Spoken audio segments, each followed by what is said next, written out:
So I survived 22 videos posted every single business day for the month of October. And this is the wrap up. And just to kind of quickly talk about the experience it was for me. The latest experience was that you do want to make sure that you hit the record button, because I just recorded the perfect finishing video, only that I didn't hit record. So hit record. Apart from that, what did I learn? I learned that doing continuous content or serialized content and posting regularly and being involved with video marketing regularly is so hugely valuable. The first couple of videos took forever, and then as I got into the habit, I got into a routine.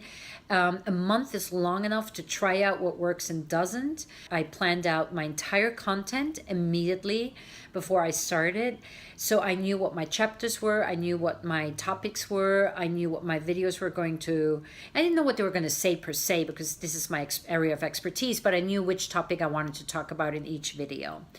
I did shoot the videos in bulk, meaning I always shot over the weekend or on Friday if I had time, the 5 videos for the coming week. That was the one thing I did to survive all of this. And then the editing, I was going to do that in bulk too, and that didn't happen because some videos edit themselves. Other videos were just forever and ever because just something didn't work, or the content, and you had to cut out too many M's and O's. That took a while. What also took much longer than I thought were creating all the graphics. I did them all more or less upfront. And what took forever, ever was uploading to YouTube and getting closed captioning and transcription done.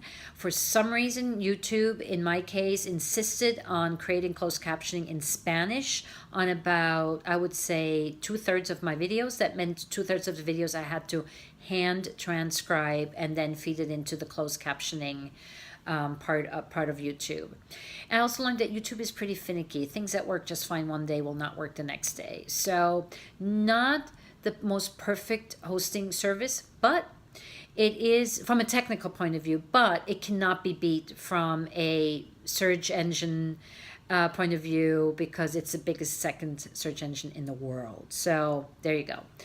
YouTube it is. And I had a great time watching my fellow challengers videos. It was fun to see what everybody else is doing. And also the last thing that I learned is, in the beginning I was like, well, maybe, I can do a different style every week and sort of play with different formats, maybe do slideshows, or maybe do something a more documentary style.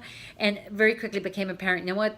This is a series about do-it-yourself video marketing. I'm doing this to survive it. I'm not doing this to create art.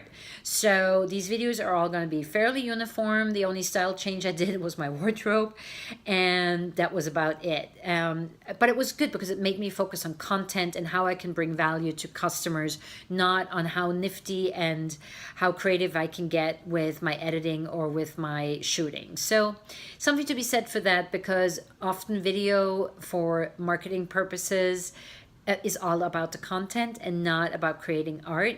So that is something you kind of want to, sit with yourself too when you're planning your own video for your business, to make sure that you have your priorities straight. And I think for me, that was the biggest single thing I walked away with is, what is the purpose of your video and how am I going to survive making these videos? Because it's more important to make the videos than it is to be artsy fartsy. Anyway, so, and nothing against artsy fartsy. I'm the first one to love artistic videos, but there's a place for them and there's a time for them.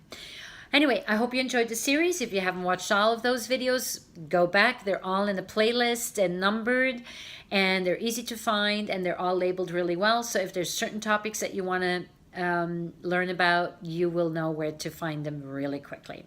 It was fun. I had a great time, and don't be a stranger, and leave me a comment in the comment section below if you are so inclined. I would love to hear from you what you think. Thank you, and ciao.